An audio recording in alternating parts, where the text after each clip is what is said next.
Hello guys, टेक्नोफाज में आप लोगों का स्वागत है। तो दोस्तों, आज की इस वीडियो में हम बात करेंगे कोटक 8110 बैलेंस अकाउंट में किस तरह से ब्रांच में जाकर आपको अपने कैश को डिपॉजिट करना है। क्योंकि दोस्तों काफ़ी लोग के मेरे पास इसके रिकॉर्डिंग कमेंट आ रहे थे, क्या कोटक 8110 बैलेंस अकाउंट का डिपॉजिट फॉर्म अलग होता है कोटक के अदर अकाउंट के कंपेरिजन में। तो आज की इस वीडियो में हम पूरी डिटेल में आपको बताएंगे और आपको उस फॉर्म को फिल करके भी दिखाएंगे। जैसे कि आपको दिखा सकते हैं कि ये इस तरह से एक फॉर्म होता है कोटक का, ये देख सकते हैं आप, इस तरह से एक फॉर्म होता है, इसको फिल करके दिखाएंगे। और आपको अगर आपका भी जीरो बैलेंस अकाउंट है तो आपको किस तरह से फिल करना है और कैसे ब्रांच में जाके आपको डिपॉजिट करना है। तो इस वीडियो को आप शुरू से लेकर लास्ट तक देखिएगा। तो चलिए शुरू करते हैं। तो दोस्तों, जब आप ब्रांच में जाएंगे अपने कैश को डिपॉजिट करने के लिए तो वहाँ पे आपको कुछ इस तरह से एक फॉर्म मिलेगा। ये डिपॉजिट फॉर्म है कोटक का। ये चाहे आपका 10,000 वाला अकाउंट हो, चाहे किसी भी कैटेगरी का आपका अकाउंट हो कोटक में, आपको इसी फॉर्म से ही डिपॉजिट करना है। तो आप समझ लिए, कोटक 811 का भी अगर आपका अकाउंट है तो आपको यही फॉर्म मिलेगा और इसी को आपको फिल करना है। तो इसको कैसे फिल करना है, काफ़ी लोग ये कंफ्यूज हैं, तो इसको कैसे इसमें डिपॉजिट करना है। सबसे पहले आप देख सकते हैं कुछ इस तरह से आपको ये मिलेगा फॉर्म। तो यहाँ पे आपको ऊपर आप देख सकते हैं, यहाँ पे लिखना है डेट, मतलब जिस डेट पे आपको डिपॉजिट करना है वो डेट डालना हो। यहाँ पे आपको एक ब्रांच नेम डालना है, जिस ब्रांच में आप डिपॉजिट करना चाहते हैं। जो आपके अकाउंट की ब्रांच है, जरूरी नहीं कि आप उसी ब्रांच में जाके डिपॉजिट करें, आप चाहे तो किसी भी कोटक की ब्रांच में डिपॉजिट कर सकते हैं। ठीक, और यहाँ पे आपको अपना अकाउंट नंबर डालना है। तो सबसे पहले हम आपको फिल करके भी दिखा देते हैं। तो यहाँ पे हमको डेट डालना है, जिस डेट पे आपको डिपॉजिट करना है आप उस पर भी डाल सकते हैं, उसके बाद भी आप जाकर डिपॉजिट कर सकते हैं। ऐसा नहीं है कि दूसरे दिन आपका डिपॉजिट नहीं होगा। तो यहाँ पे आप डेट डाल दिएगा। उसके बाद यहाँ पे हम अपनी ब्रांच डाल देते हैं। ब्रांच डालने के बाद जो आपका अकाउंट नंबर होता है, बैंक अकाउंट नंबर, वो आपको यहाँ पे फिल करना है। यहाँ पे आप देख सकते हैं अकाउंट नंबर, खाता संख्या नंबर, तो ये आपको डालना है यहाँ पे। तो हम जैसे कि एक आपको डेमो के तौर पर आपको डाल के दिखा देते हैं। उसके बाद यहाँ पे आपको नाम डालना है, अपना वही नाम डालिएगा जो आपके बैंक अकाउंट में रजिस्टर्ड हो, जिसके अकाउंट में आप डिपॉजिट करेंगे उसी का नाम यहाँ पे आपको डालना है। तो जैसे कि ये मेरा अकाउंट है, मैं अपना नाम डाल देता हूँ यहाँ पे। तो यहाँ पे आपने नाम डाल दिया। उसके नीचे यहाँ पे आपको कुछ करना नहीं, यहाँ पे आपको कैश लिख देना है। कैश लिखने के बाद जितना भी आपको डिपॉजिट करना है यहाँ पे आपको लिख लेना है नंबर में। जैसे कि मुझे यहाँ पे 5,000 रुपये डिपॉजिट करना है तो मैंने यहाँ पे 5,000 लिख लिया। उसके बाद यहाँ पे टोटल में 5,000 आपको लिख लेना है। तो इसके बाद यहाँ पे आपको इतना फिल करना है। आप देख सकते हैं ये आपको पूरा फॉर्म में, ये आपको इतना हिस्सा आपको ये वापस कर दिया जाता है। ये आप देख सकते हैं ये इतना हिस्सा आपको पूरा वापस कर दिया जाता है। जैसे आप डिपॉजिट करते हैं तो यहाँ पे एक मोहर लगाता है, बैंक में मोहर लगा दी जाती है। उसके बाद आपको ये हिस्सा वापस कर दिया जाता है और ये वाला हिस्सा बैंक अपने पास रखती है। तो ये आपको मिल जाएगा। तो यहाँ पे जो आपने यहाँ पे डाला है वही आपको यहाँ पे भी डालना है, इस साइड पे भी। तो जैसे कि आप देख सकते हैं यहाँ पे आपने अपनी डेट डाल ली, जिस डेट पे आपको डिपॉजिट करना है।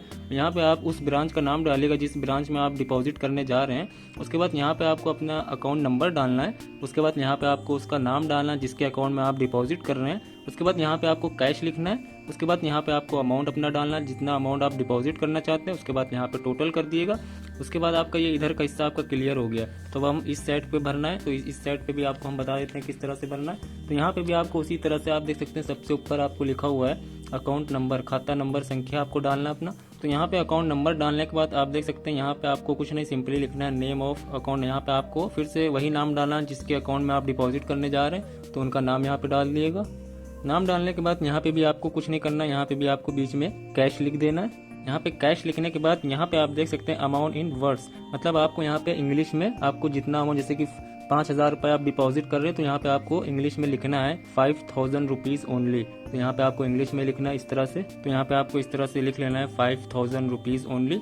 उसके बाद यहाँ पे आपको एक साइन करना है अपनी, यहाँ पे नाम, मतलब जो इंसान डिपॉजिट करने जाएगा ब्रांच में, अगर आप अपने अकाउंट में डिपॉजिट करने जा रहे हैं तो आपको अपनी साइन करना है। अगर आप किसी और के अकाउंट का डिपॉजिट करने जा रहे हैं तब भी आपको अपनी साइन एक करना है। जो डिपॉजिट करता है उसको यहाँ पे अपनी साइन करना है। तो यहाँ पे जैसे कि मैं खुद डिपॉजिट करने जाऊँगा तो मैं अपनी साइन कर लेता हूँ। उसके बाद अब यहाँ पे आपको देखना है कि यहाँ पे आपको डेट भी डाल लेना है उसी तरह से। उसके बाद ब्रांच डाल देना। उसके बाद यहाँ पे एक कॉन्टेक्ट नंबर आप डालना चाहें तो ये ऑप्शनल है, अगर आप देना चाहें तो दे सकते हैं। कोई भी अगर प्रॉब्लम होती है तो इस पर कॉल करके बता दिया जाता है। उसके बाद यहाँ पे आप देख सकते हैं जैसे कि आपको 5,000 रुपये, जैसे कि 5,000 रुपीज़ ओनली, 5,000 रुपये अगर आपको डिपॉजिट करना है तो अगर आपके पास 500 के नोट हैं तो यहाँ पे आपको 10 लिखना है। यहाँ पे आपको 10 लिखना है। अगर आप, क्योंकि यहाँ पे अगर आपके 500 के नोट है तो आपको 10 यहाँ पे लिखना है। उसके बाद यहाँ पे 5,000 लिखना है। अब मान लीजिए अगर आपके पास 2,000 के 2 हैं और 1,000 रुपये आपके 500 के हैं तो आपके 5,000 रुपये इस तरह से। तो यहाँ पे आपको लिखना है 2, क्योंकि 2,000 के 2 हैं, यहाँ पे लिखना है 2, 4, मतलब 2,000 के 2 हैं तो ये 4,000 होगा। यहाँ पे 1,000 रुपये, 500 के नोट है 2, 1,000 रुपये, तो यहाँ पे आपको लिखना है 2, यहाँ पे भी लिखना और यहाँ पे लिखना है 1,000। उसके बाद ये टोटल आपका हो जाएगा 5000। इसी तरह से जितने भी आपके पास जिस तरह के नोट हो उतने यहाँ पे आपको नंबर लिखना है, उसके बाद यहाँ पे जोड़ना है। उसके बाद यहाँ पर जोड़ने के बाद मान लीजिए जैसे कि मेरे पास 5000 रुपये में 2-2 हज़ार के 2 नोट है, तो यहाँ पे मैंने 2 डाल दिए, उसके बाद यहाँ पे 4,000 डाल दिए। ठीक है, 4000 डाल दिए। उसके बाद यहाँ पे मेरे पास 500 के 2 नोट हैं, तो यहाँ पे मैंने 2 लिख दिया। उसके बाद यहाँ पे मैंने 1000 भर दिया, तो ये टोटल होगा 4000 और ये 1000 मतलब 5000। इसको यूँ करके ले आइएगा। उसके बाद यहाँ पे आप 5000 रुपये टोटल डाल दिएगा।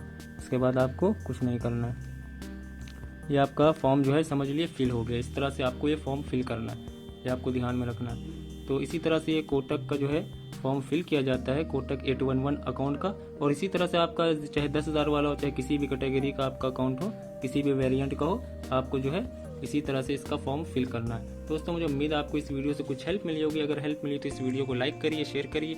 अगर आप चैनल पर नए तो चैनल को सब्सक्राइब करिए। तो नेक्स्ट वीडियो में फिर मिलते हैं। जब तक के लिए अपना ख्याल रखिए। Good bye, take care.